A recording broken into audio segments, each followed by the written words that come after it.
جین صاحب، ہمارا پاکستان کے اندر پاکستانی عوام کا، پاکستانیوں کا ایک ہی کنسرن ہے، اور یہاں پر ایک خاص لیول پر لوگ اس حوالے سے ضرور پریشان ہیں کہ اگر افغان طالبان وہاں پر حکومت میں ہیں اور اگر ہماری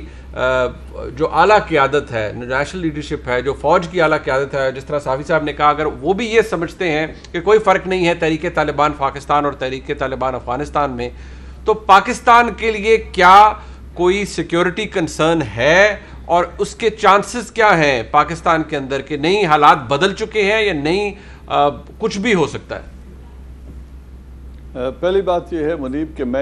مجھے یہ سمجھ نہیں آ رہی کہ سلیم صافی صاحب پاکستان کو طالبان کے دشمنوں کی صف میں کیوں کھڑا کرنا چاہتے ہیں زبردستی، اور کیوں اس بات پہ ایمفسائز کر رہے ہیں کہ کولیشن پارٹنر تو ہم بھی تھے، ہم نے بھی ان طالبان کے خلاف جنگ کی، ہم نے بھی سی لاکس دی، ہم نے بھی اے لاکس دی اور ہم نے ان پر حملے کیے۔ اگر طالبان اسی نظر سے آپ کو دیکھتے ہوتے تو ہمارے انہوں نے اس وقت بھی ہماری مجبوری کو سمجھا تھا، بینگ اے یونائٹڈ نیشن ممبر، آج بھی وہ سمجھتے ہیں، اور اگر یہ بات نہ ہوتی تو وہ ہمارے انفلوئنس سے ڈائیلاگ ٹیبل پر آ کر نہ بیٹھتے۔ ایک بات، دوسری، آپ کی دعوت پر وہ سب سے پہلے وزٹ کرنے پاکستان یا اسلام آباد میں نہ آتے، تو جب وہ اس طرح کے ہر قسم کے تعاون اور انفلوئنس کو ریکگنائز کرتے ہوئے ایکسٹینڈڈ ٹرائکا میں آپ کو ایکسیپٹ کرتے ہیں، انڈیا کو ایکسیپٹ نہیں کرتے، امریکہ آپ کو ایکسیپٹ کرتا ہے، رشیا، چائنا پاکستان کو ایکسیپٹ کرتا ہے as a part of solution, تو مجھے نہیں سمجھ آتے ہم پارٹ آف پرابلم بنانے کی کوشش کس آرگومنٹ کے تحت کر رہے ہیں۔ پہلی بات یہ ہے کہ طالبان جن صاحب قطع کلامی سر، ابھی lately prime minister of Pakistan نے کہا کہ ہمارا انفلوئنس افغان طالبان پر نہ ہونے کے برابر ہے۔ انفلوئنس نہیں، انہوں نے کہا انفلوئنس ہے، کنٹرول نہیں ہے، وی ڈونٹ کنٹرول دیم۔ وہ ہماری پے رول پہ اس طرح نہیں ہے جس طرح اشرف غنی اور اس کی آرمی امریکہ کی پے رول پہ تھی، اور اس کا نتیجہ آپ نے دیکھ لیا۔ ہمارا ان پر انفلوئنس تھا تبھی تو انہیں ڈائیلاگ ٹیبل پہ بٹھایا، انفلوئنس ہے تبھی تو آج دعوت دی تو وہ ہمارے ملک میں آ گئے ہیں، تو انفلوئنس ہے تبھی تو وہ ہمیں ایکسٹینڈڈ ٹرائکا میں ایکسیپٹ کرتے ہیں، تو وہ ہمیں جب رائیول کی لسٹ میں دھکا نہیں دے رہے تو ہمیں پتہ نہیں وہاں پہ جانے کا کیوں شوق ہے، یا کچھ لوگ کیوں یہ نیریٹو لے کے آنا چاہتے ہیں کہ ہم ان کے رائیولز ہی ہیں۔ دوسری بات یہ ہے کہ ہم نے پاکستان نے جو کچھ کرنا تھا اندرونی طور پہ، پہلی بات یہ، آج پاکستان میں کوئی ٹرائبل ایریا نہیں ہے،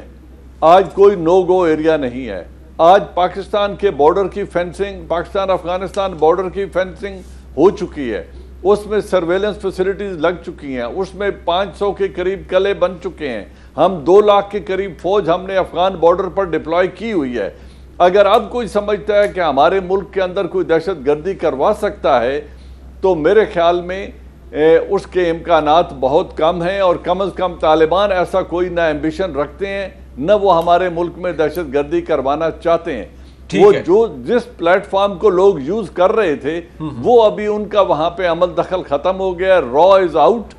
این ڈی ایس از آؤٹ، اشرف غنی جو اپنے حکومتی دفاع کے لیے یہ سارے تانے بانے بنتا تھا، he is out of the equation, اور امریکن فورسز وہاں سے نکل کر جا چکی ہیں۔ اب دیکھنا یہ ہے کہ وہاں پر کس طرح کی حکومت آتی ہے، وہ اپنی پالیسیز کو کیسے لے کر چلتے ہیں، بٹ ٹل دس ڈے انہوں نے نہ اپنے ڈپلومیٹک ریلیشن سیور کیے ہیں طالبان نے اس ٹیک اوور کے بعد کسی کے، نہ انہوں نے کوئی اعلان کیا ہے۔ تو میرے خیال میں 2 سے 3 ماہ کا وقت دیا جائے۔ یہ حوصلہ افزا بات ہے کہ اگر افغان طالبان ایسا کوئی سینٹیمنٹ نہیں رکھتے اور نہ ہی وہ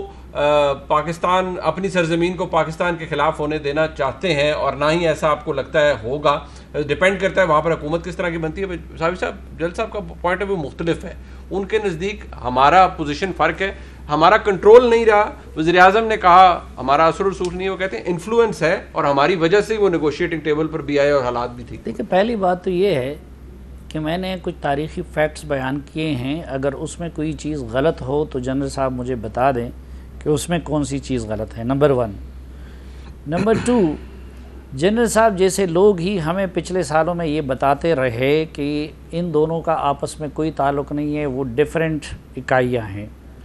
اور ابھی جو ہے جو ذمہ دار جگہوں پہ بیٹھے ہوئے لوگ ہیں جنرل صاحب کے در، وہ ہمیں یہ بتا رہے، پورے پارلیمنٹ اس کی بریفنگ میں بتا دیا۔ یہ جو بھی تیسری بات یہ ہے کہ ہمیں وہاں سے یہ بتایا جا رہا ہے اور ٹھیک بتایا جا رہا ہے، میں تو تجزیے کر کے یہاں پہ بھی اور باہر پہ بھی، کہ یہ جو کچھ ہوا ہے یہ امریکن کے اپنے بلنڈرز ہیں، یہ نہ کوئی ہمارا کارنامہ ہے نہ کسی اور کا کارنامہ ہے، امریکیوں کی، کیونکہ وہ ہمیں بتایا جا رہا ہے کہ ہم اسکیپ گوٹ بنانے کی کوشش کریں گے نا، تو ہم اگر ابھی طالبان کو اپنا ثابت کرنے کی کوشش کریں گے اور اپنے آپ کو ان کا اپنا ثابت کرنے کی کوشش کریں گے یا ان پہ جشن منائیں گے، یا کوئی بھی نہیں کر رہا، یا کل اپنے امجد شعیب صاحب کا ذرا ٹویٹ دیکھ لیں، نصر من اللہ و فتح قریب، اور میں ہوں یا امجد شعیب ہو، we are not the policy planner, ہمارے انالیسس غلط بھی ہو سکتے ہیں، پالیسی وہ ہوگی جو پولیٹیکو ملٹری لیڈرشپ بناتی ہے، اور جنہوں نے آج بھی میٹنگ میں فیصلے کیے ہیں۔ یا جنرل صاحب ابھی جو آپ بتا رہے ہیں نا، تو میرے خیال میں تو میری ریاست نے آج پولیٹیکل اور سویلین لیڈرشپ نے مل کے آج مجھے جو بیانیہ دیا ہے اس میں تو یہی ہے نا کہ مجھے تنہا طالبان کی حکومت قابل قبول نہیں ہے، اس میں وہ تمام ایتھنیسٹیز کو شامل کرنا چاہتے ہیں، یہ تو ریاست پاکستان کا ہے، تو میں تو اس کا کیس کو پلیڈ کر رہا ہوں۔ تو جنرل صاحب اگر آپ ایکسکلوسیولی طالبان کو بہت فرشتے ثابت کرنے کی کوشش کر رہے ہیں تو ادھر تو آپ سٹیٹ کے نیریٹو کے خلاف بات کر رہے ہیں، اور آپ مجھے کہہ رہے ہیں کہ میں جو ہے طالبان کو پاکستان کا دشمن، اچھا پھر کیا طالبان تاجکستان کے دشمن ہیں؟ کیا ازبکستان کے دشمن بن گئے؟ کیا ایران کے دشمن بن گئے؟ آپ ایک نیوٹرل پوزیشن بھی لے سکتے ہیں نا۔